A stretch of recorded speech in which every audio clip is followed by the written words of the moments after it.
సాదర అభివందనాలు తెలియజేసుకుంటూ మేము కవి సమ్మేళనంలో ముందుకెళ్తున్నాం. నా కవితా శీర్షిక ప్రాచీన తెలంగాణ భాషా సాహిత్య వైభవం. నాకు బాబ్జీ గారు ఫోన్ చేసినప్పుడు చెప్పిన అంశము ఈ అంశం మీదనే మీ కవిత ఉండాలని వారు కోరినారు. అదే అంశం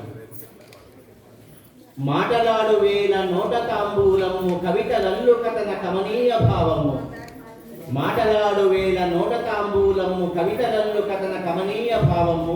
నా తెలంగాణ భాష అమృతము, నా తెలంగాణ కవనమద్భుతము. పాల్పురికి పదముల ప్రజల భాషగా నిలిచి శివభక్తి తత్వాల చిందులే వేసింది. కొరవి గోపన ఇంట కొడుకు దేశీయమై కథల కావ్యములకు పథములే చూపింది. నా తెలంగాణ భాష అమృతము, నా తెలంగాణ కవనమద్భుతము. బద్దెన్న పద్యాల చద్దన్నముగా మారి నీతి పద్ధతులెన్నో పెద్దయ్యై చెప్పింది.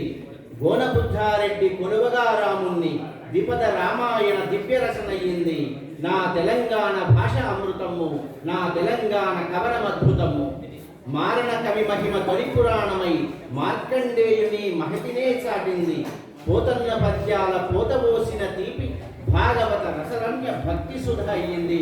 నా తెలంగాణ భాష అమృతము, నా తెలంగాణ కవనమద్భుతము.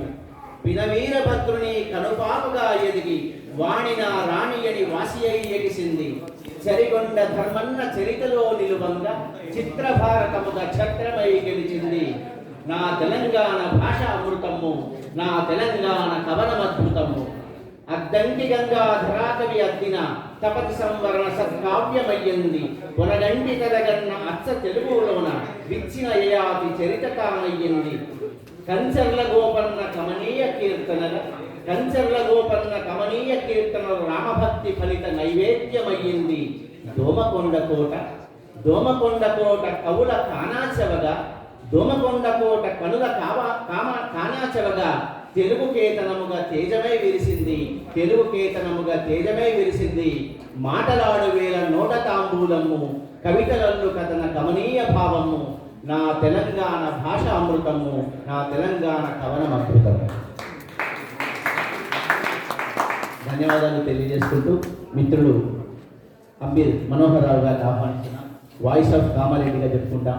మిత్రుడు కవి వ్యాఖ్యాత మిత్రుడు కావాలి.